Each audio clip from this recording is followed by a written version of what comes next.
Today on Let's Talk Schools, we're going to be talking about the most transformational movement in our district's history.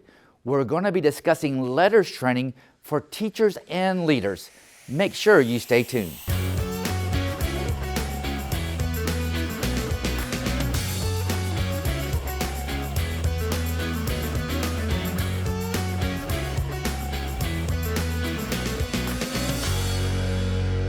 Hi, and welcome to another session of Let's Talk Schools.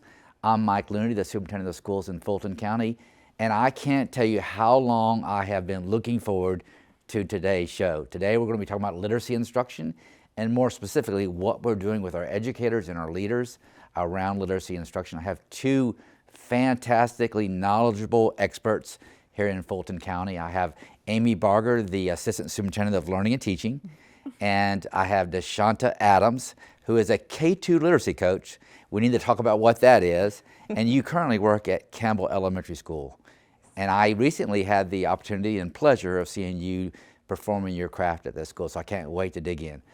Amy, tell us what we're doing in the area of reading and literacy, and what specifically we're doing around training our educators. Yes. So we have invested through our American Recovery Plan Act in a course called Learning Essentials for Teaching Reading and Spelling. And we so far have had about 70 district leaders go through this course. We have about 800 school leaders who are going through the course and over 2,300 teachers going through the course. So we have the opportunity, like no other, to ensure that every individual who helps a student learn to read understands, has a common understanding, and understands the science behind teaching reading, and understands that it requires explicit and systematic instruction. I know you're excited about it because you're kind of a research guru too. And so, you know, there's been a lot of debates over the last 50 plus years about how to best approach teaching of reading, literacy instruction. And we are using the science of reading. So talk to me a little bit about what you're seeing happening in your school building as a coach. So as a K-2 coach, I have the opportunity to really work hand in hand with teachers and students. So what I'm noticing with this New Letters initiative is that teachers are really starting to understand the evidence behind how to teach every child how to read.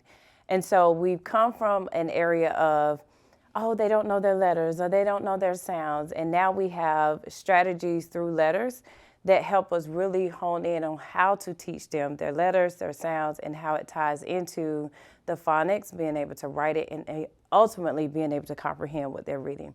The kids are super excited about it.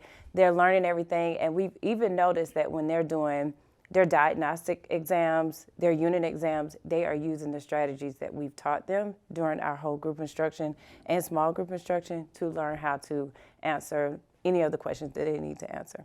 So it turns out teaching reading, learning to read is not rocket science after all.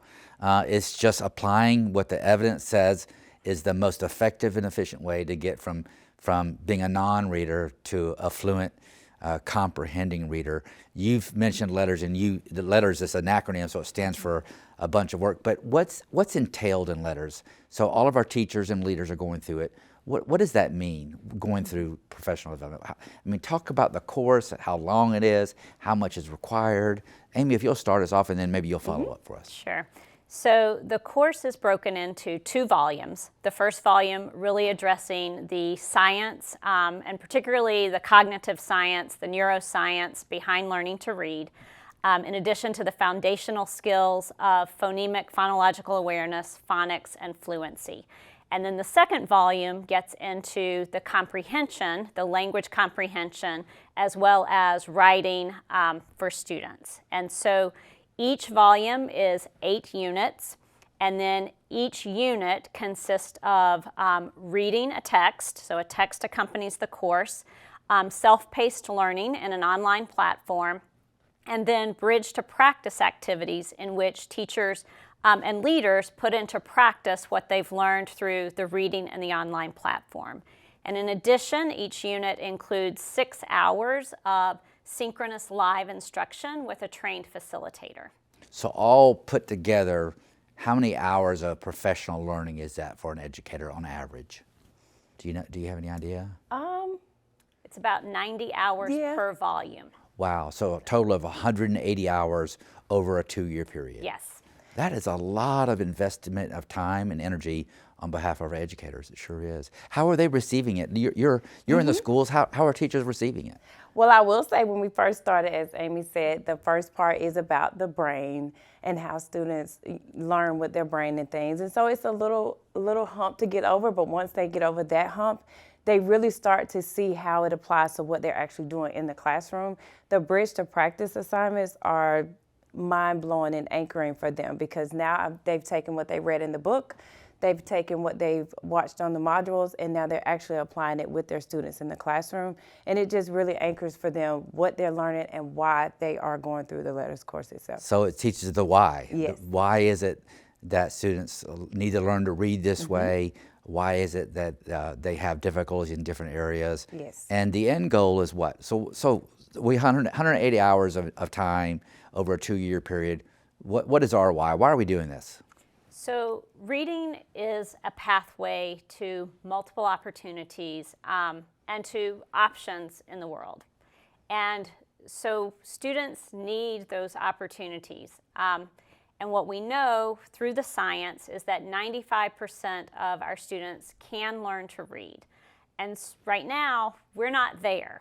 So with this learning, with the new resources that we've also adopted that help teachers then implement what they've learned, we're going to get there.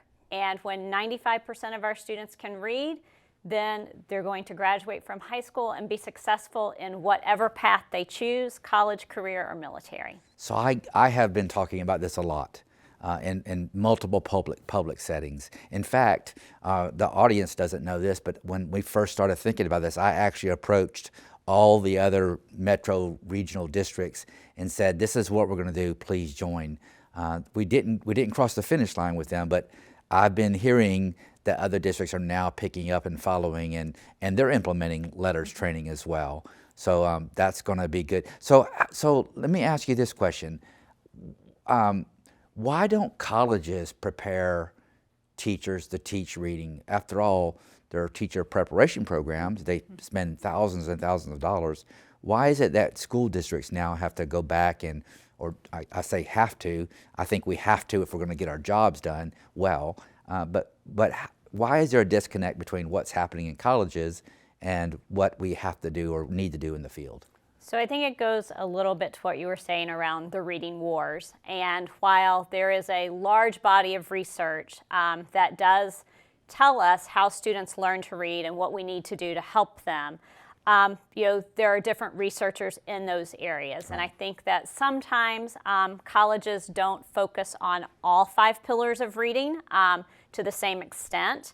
What we know through the National Council on Teaching is that 51% of the colleges nationwide are teaching reading based upon the science of reading. But that leaves right now 49% that are not. Wow.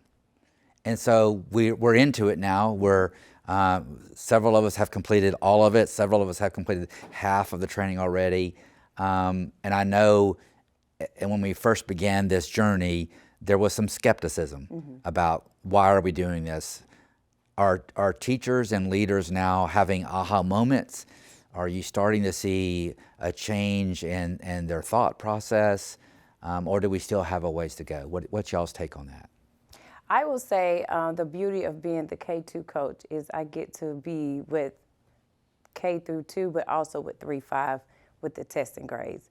And so letters have given me the opportunity to keep that in mind for our administrators, to know that when we're talking about the numbers and the testing, that kids need access to the text.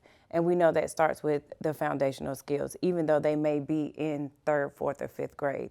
And so that was the aha moments for our administrators and our 3rd through 5th grade teachers is letters is not just for the little people and the teachers of little people. It's for all students so that they have the access that they need to be able to become proficient readers.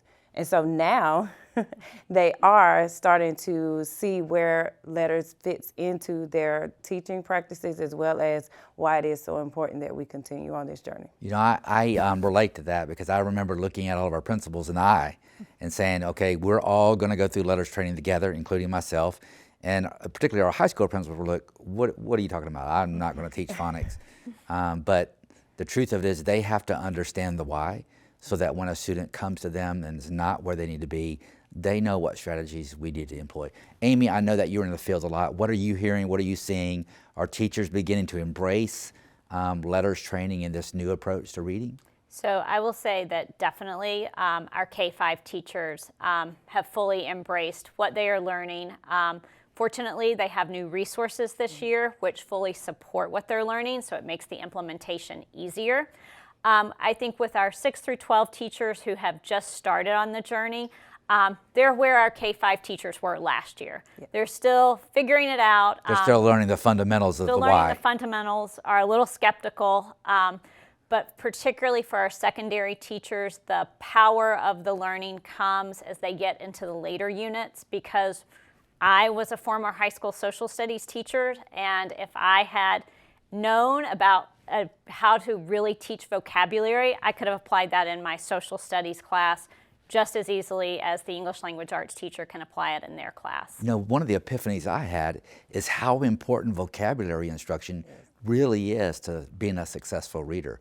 It's about quality of reading, but it's also about the breadth, right? Understanding what words mean and how to use them in context. So what epiphany have you had, if you've had one, as the Assistant Superintendent of Learning and Teaching?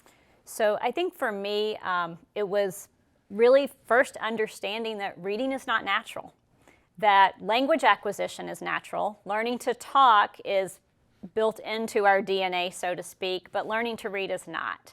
And while it comes easily for many students, it does not come easily for many others. And just that need for that explicit, systematic instruction and to have the high quality resources along with the professional learning is critical for teachers to make a difference for our students.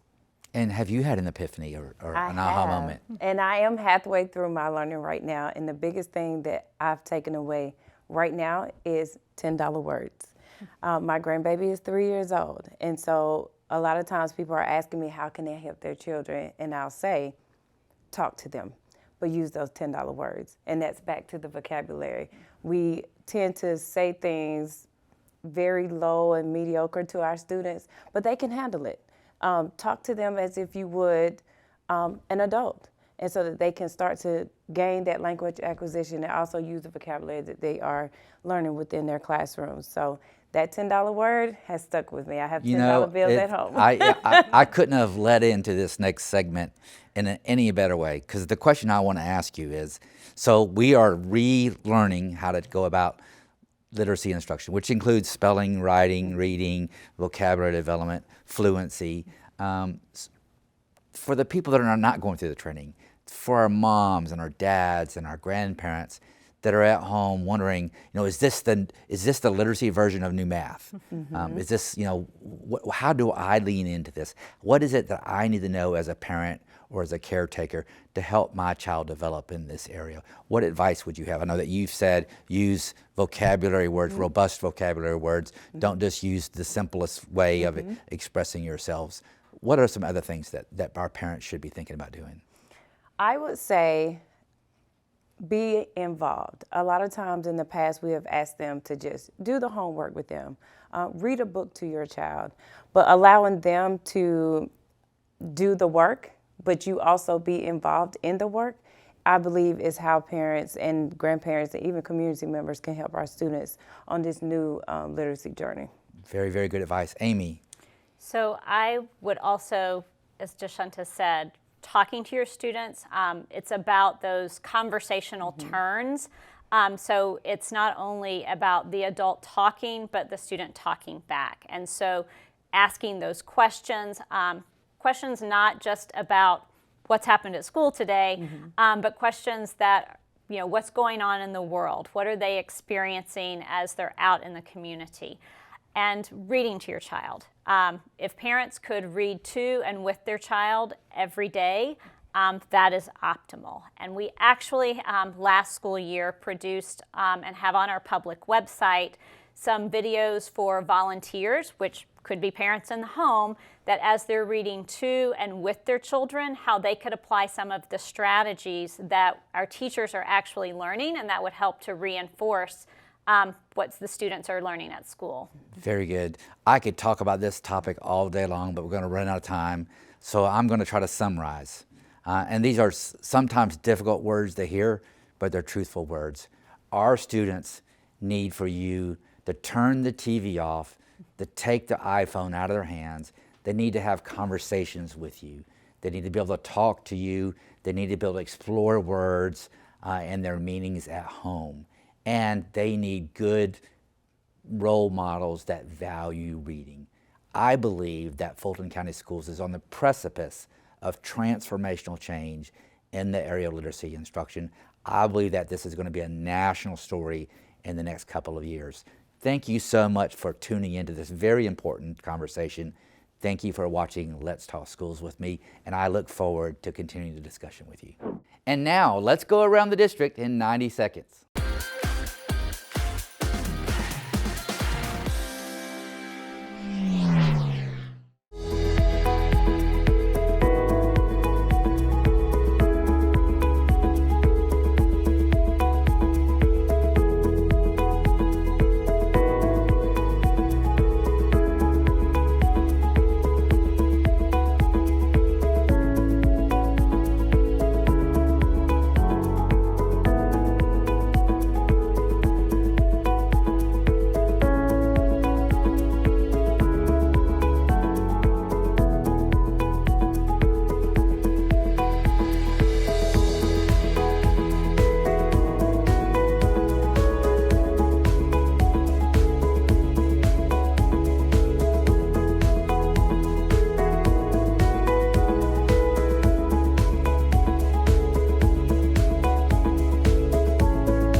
That's it for our show this week. Let's keep the conversation going. We'd love to hear from you on our social media platforms. Join us next time on Let's Talk Schools, and as always, thank you for watching.